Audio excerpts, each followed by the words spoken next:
जय श्री गणेश दोस्तों। हमारी आज की कहानी का नाम है हक। कहानी अच्छी लगे तो प्लीज़ चैनल को सब्सक्राइब कर लीजिएगा।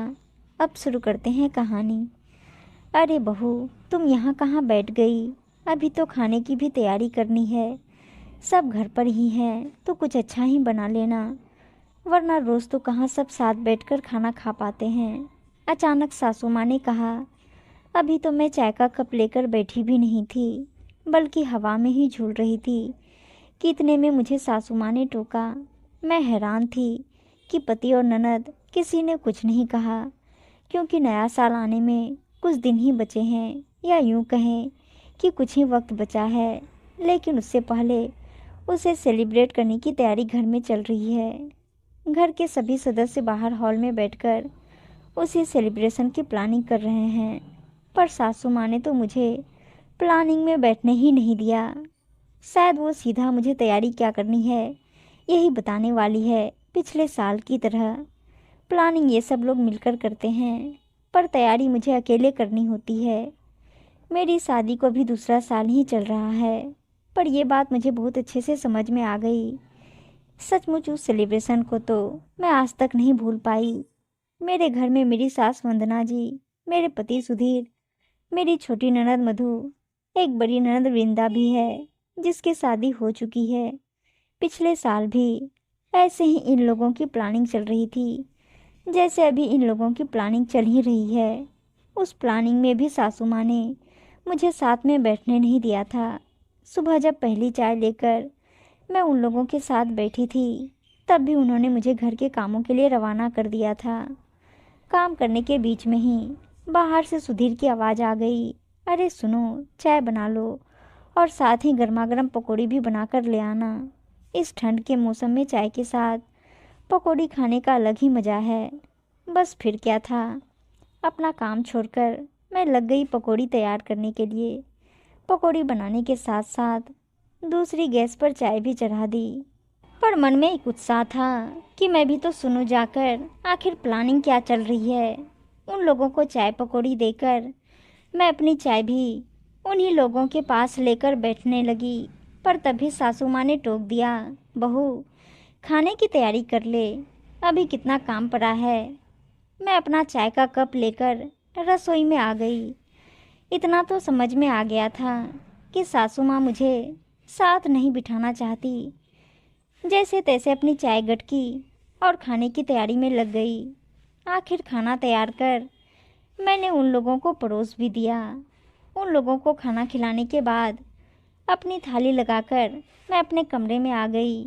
अभी पहला निवाला तोड़कर मुंह में लिया ही था कि इतने में बाहर से सासू माँ की आवाज़ आई। अरे बहू, यहाँ पूरा परिवार बैठा है, यहाँ आकर खाना खा ले।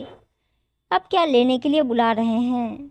मन ही मन सोचा और अपनी थाली उठाई और बाहर आ गई। बाहर आकर खाना खाना शुरू ही किया था कि इतने में सुधीर ने भी बोलना शुरू किया। देखो, ये तुम्हारा हमारे घर में पहला नया साल है। हम भी सोच रहे हैं कि थोड़ा सेलिब्रेशन कर ले। हाँ भाभी, सब कुछ आपको ही संभालना है। हम सब आप पर बहुत विश्वास कर रहे हैं। देखो कोई कमी ना रह जाए। दोनों भाई बहन भूमिका तैयार करते हुए बोले। मैं कोशिश करूँगी, मैंने कहा। मेरे ऐसा कहते ही सासू माँ ने कहा, देख बहू, तेरी बड़ी ननद वृंदा और उसका परिवार तो आएगा ही, साथ में उसके सास ससुर भी आएंगे। कुछ मधु और सुधीर के दोस्त भी आएंगे। मेरी एक अकेली बहन है, इसी शहर में रहती है, तो वो उसके परिवार के साथ यहाँ आएगी। अब तेरे परिवार को भी बुला लेते बहू, लेकिन क्या करें, तेरा मायका ही दूसरे शहर में है। कोई बात नहीं मम्मी जी, मैं भी समझ सकती हूँ, पर कितने लोग हो जाएंगे? देख बहू, ज़्यादा नहीं, पर कम से कम 22-23 लोग तो हो ही जाएंगे। 22-23 लोगों का सुनकर मैं थोड़ी हैरान थी। कितने लोगों का खाना कैसे बनेगा? फिर हम लोग भी तो हैं। पर मेरे मन की बात को भांपते हुए सासू माँ बात को संभालते हुए बोली। अरे बहू, फिक्र क्यों करती है? हम सब मिलकर काम करेंगे तो हो जाएगा। कोई पहली बार थोड़ी ना कर रहे हैं, सब कुछ आराम से हो जाएगा। बस सासू माँ के शब्दों को सुनकर मैं बेफिक्र हो गई।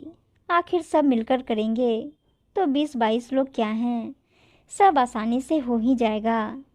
लेकिन सेलिब्रेशन के दिन मधु जरूरी प्रोजेक्ट का बहाना बनाकर अपने ऑफिस रवाना हो गई। वहीं सुधीर ऑफिस में जरूरी काम का कहकर ऑफिस चले गए। पीछे सासू माँ ने जैसा जैसा समझाया, मैंने घर डेकोरेट कर दिया। घर के डेकोरेशन में ही मैं काफ़ी थक चुकी थी। मैं अपने लिए चाय बनाकर अभी बैठी ही थी कि तभी सासू माँ ने मेरे पास आकर बोली, बहू तू थक गई होगी, पर क्या कर सकते हैं, दोनों को अचानक से काम आ गया तो, और मुझसे इतना काम होता नहीं है। मुझे तेरे लिए सचमुच बुरा लग रहा है। चल एक काम करते हैं, बच्चे तो पता नहीं कब तक आएंगे, तो मीठा तो मैं बाहर से ले आती हूँ। मुझे ज़्यादा से ज़्यादा 1 घंटा लगेगा। तब तक तुम थोड़ी बहुत खाने की तैयारी कर लो, फिर मैं आकर तुम्हारे साथ मदद करवा दूँगी। कहीं ऐसा ना हो कि मेहमान ही आने लग जाएं और उन्हें ही हमारी मदद के लिए रसोई में आना पड़े। मुझे समझाकर सासू माँ अपना बैग उठाकर रवाना हो गई और मैं रसोई में अपने काम पर लग गई। एक तो इतनी ठंड, ऊपर से मैं रसोई में अकेली काम कर रही थी। घर में कोई नहीं था। सासू माँ को गए भी 3 घंटे हो गए। मैं अकेली ही रसोई में लगी रही। जैसे तैसे मटर पनीर, दाल मखनी, दम आलू और फ्राइड राइस, वेजिटेबल रायता बनाकर रखे ही थे कि अचानक डोरबेल बजी। जाकर दरवाज़ा खोला तो सामने वृंदा दीदी, जीजाजी और उनके सास ससुर और बच्चे खड़े थे, साथ ही सासू माँ भी। उन्हें देखकर मैं ज़्यादा हैरान थी, पर इतने में सासू माँ मुझे परे हटकर रसोई में आ गई और सामान रखते हुए बोली, अरे बहू, आज तो बहुत भीड़ थी, देख कितने घंटे लग गए। अरे नानी, हम शॉपिंग करने भी तो गए थे। अचानक दीदी का बेटा रसोई में आते हुए बोला। ये सुनकर सासू माँ झेप गई और अपनी झेप मिटाते हुए बोली, अरे बहू, आखिर नया साल है, बेटी और उसकी सास को खाली हाथ थोड़ी ना भेजती, इसलिए गिफ्ट खरीदने भी चली गई थी और वृंदा को भी वहीं बुला लिया था। बिना मेरी प्रतिक्रिया जाने वो जाकर वृंदा दीदी के ससुराल वालों के साथ बैठ गई। सबको चाय पकड़ाने के बाद मैं रसोई में आटा गूंथने के लिए आ गई। थोड़ी देर में सासू माँ के फ़ोन करने पर सुधीर और मधु भी आ गए। थोड़ी उम्मीद बंधी कि ये लोग मेरी मदद करेंगे, पर ऐसा कुछ नहीं हुआ। किसी ने रसोई में आकर देखा तक नहीं कि मैं अकेले कैसे क्या मैनेज कर रही हूँ। थोड़ी देर बाद बाकी बचे मेहमान भी आ गए। ना मैं कपड़े चेंज कर पाई, ना ही मैं तैयार हो पाई। बस मैं इन लोगों को चाय पानी परोसने में ही लगी रह गई। थोड़ी देर बाद इन लोगों ने केक कटिंग किया, तब भी मैं रसोई में कढ़ाई चढ़ाने में लगी रह गई। इन लोगों ने बाहर केक कटिंग और सेलिब्रेशन के वक्त काफ़ी फ़ोटो भी क्लिक किए। मुश्किल से मैं 2-3 फोटो में ही आ पाई, वो भी इस कारण कि वृंदा दीदी के सास ससुर ने मुझे बुला लिया। मैं बस रसोई में ही लगी रह गई। इन लोगों ने मेरी मदद नहीं की। कैसा सेलिब्रेशन था वो, जिसमें इन सब ने सेलिब्रेट किया, जबकि मैंने तो खाना भी अकेले रसोई में बैठकर खाया था। अभी मैं पुरानी यादों में खोई हुई ही थी कि सासू माँ ने फिर टोका, अरे क्या सोचने लगी, जा रसोई में सबके लिए खाना बना ले, तब तक हम लोग प्लानिंग कर रहे हैं। इस बार तो मेहमान भी ज़्यादा होते नज़र आ रहे हैं। मधु का मंगेतर और होने वाली सास और ननद भी आएगी। लेकिन मम्मी जी, इस बार खाना बनाने वाला और डेकोरेशन करने वाला ज़रूर बुक कर लीजिएगा।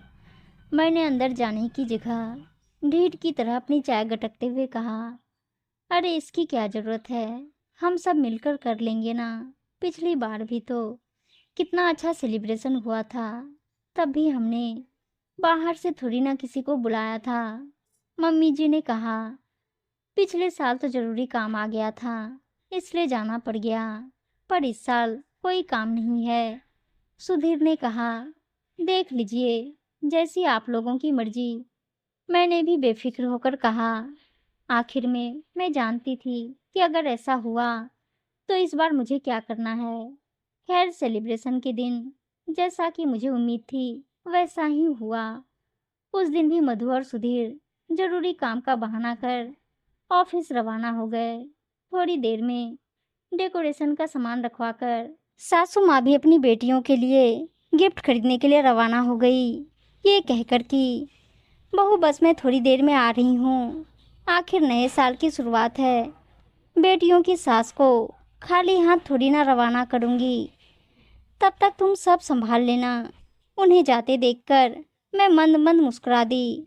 आखिर मुझे यही उम्मीद थी। सासू माँ तो अब 4-5 घंटे से पहले आने वाली नहीं, और मधु और सुधीर भी मेहमानों के आने के बाद ही आएंगे, इसलिए मैं पहले से तैयार थी। सबसे पहले तो मैंने अपनी एक सहेली को फ़ोन किया जो डेकोरेशन का ही काम करती थी। उसके पास तो वक्त नहीं था, हाँ, पर उसने 2 लोगों को मेरी मदद के लिए ज़रूर भेज दिया, क्योंकि उसे मैंने पहले ही बता दिया था कि मुझे डेकोरेशन के लिए ज़रूरत पड़ सकती है। वो लोग आए और उन्होंने अपना डेकोरेशन का काम शुरू कर दिया। जब वो लोग डेकोरेशन का काम कर रहे थे तो इधर मैंने भी 30-35 लोगों का खाना ऑनलाइन ऑर्डर कर दिया। पता था कि ये उन लोगों के लिए बहुत बड़ा झटका होने वाला है, पर यह झटका देना भी अब बहुत ज़रूरी था, ताकि वो लोग भी ऐसी हरकत करने से पहले दोबारा सोचे। मैंने 2 तरह की सब्जियां, दाल मखनी और मिठाइयाँ ऑनलाइन मंगवा ली। उसके बाद एक गैस पर चावल चढ़ाए, वेजिटेबल रायता बनाकर और आटा गूँथ कर रख दिया, ताकि बाद में गर्मा गर्म पूरी तल सकूं। तब तक डेकोरेशन वालों ने भी अपना काम कर लिया। उन्हें उनका पैसा देकर रवाना किया और इधर खुद कमरे में तैयार होने आ गई। अभी मैं तैयार हुई ही थी कि इतने में बड़ी ननद का परिवार भी आ गया, और जैसे कि मुझे उम्मीद थी, उनके साथ साथ ही सासू माँ और मधु भी अंदर आई। अरे मैंने वृंदा और मधु को भी शॉपिंग करने ही बुला लिया था। सासू माँ हंसते हुए बोली, पर अंदर डेकोरेशन देखकर सब लोग खुश हो गए। इतने में मधु ने मेरी तरफ देखकर कहा, भाभी तो बहुत अच्छे से तैयार हुई है, खाना बन गया क्या? हाँ दीदी, सब तैयार है। सबके आने के बाद, केक काटने के बाद सब फोटो क्लिक करने लगे और मैं भी सबके साथ खुशी खुशी फोटो में आ रही थी। थोड़ी देर बाद मैंने खुद ही रसोई में जाकर कढ़ाई चढ़ाकर पूरी तलना शुरू किया। सबने खाने की बहुत तारीफ की। सभी मेहमान एंजॉय करके रवाना हो गए। अभी ये लोग आराम करने अंदर जा ही रहे थे कि तभी मैंने वो डेकोरेशन और ऑनलाइन खाने का बिल सुधीर के हाथों में पकड़ा दिए। ये देखकर वो लोग गुस्सा हो गए। बहू, भला ये गिरी लक्ष्मी के लक्षण होते हैं? अरे गिरी लक्ष्मी तो अपने घर में लोगों को खिलाकर खुश होती है, और तू है, कितना पैसा बर्बाद कर दिया। सासू माँ डांटते हुए बोली, मम्मी जी, मैंने तो आपसे पहले ही कहा था कि खाना बनाने वाला और डेकोरेशन के लिए किसी को बुला लीजिएगा, मुझसे अकेले से ये काम नहीं होगा। पर आप तो ये काम मुझ पर ही छोड़कर चले गए। मैंने कहा, अरे तो ज़रूरी काम आ गया था, इसलिए गए थे। अपने ही घर का काम कर रही हो, किसी और के घर का नहीं। सुधीर ने कहा, अरे हम भी तो करते थे अकेले सब काम, हम तो तुम्हारी तरह नाटक नहीं करते थे। मम्मी जी ने कहा, देखिए मम्मी जी, आपको जो कहना है आप कहिए। गिरी लक्ष्मी थी, इसलिए अपने घर की इज्जत रखते हुए काम करवा लिया, वरना जिस तरह आप लोग एक एक कर बहाना कर निकलते हो ना, उस हिसाब से तो मुझे भी अपने मायके रवाना हो जाना चाहिए था। आखिर बहू हूँ, सेलिब्रेशन का हक मुझे भी है। आखिर मैंने कहा, किसी ने मेरी बात का जवाब नहीं दिया, लेकिन इतना फ़ायदा ज़रूर हो गया कि आइंदा कोई भी छोटा मोटा सेलिब्रेशन होता तो या तो यह लोग मेरी मदद ज़रूर करते, या फिर घर में काम करने वाला रख लेते। उम्मीद है दोस्तों कहानी अच्छी लगी होगी, और अच्छी अच्छी कहानियाँ सुनने के लिए चैनल को सब्सक्राइब और वीडियो को लाइक शेयर ज़रूर कर दीजिएगा। धन्यवाद दोस्तों।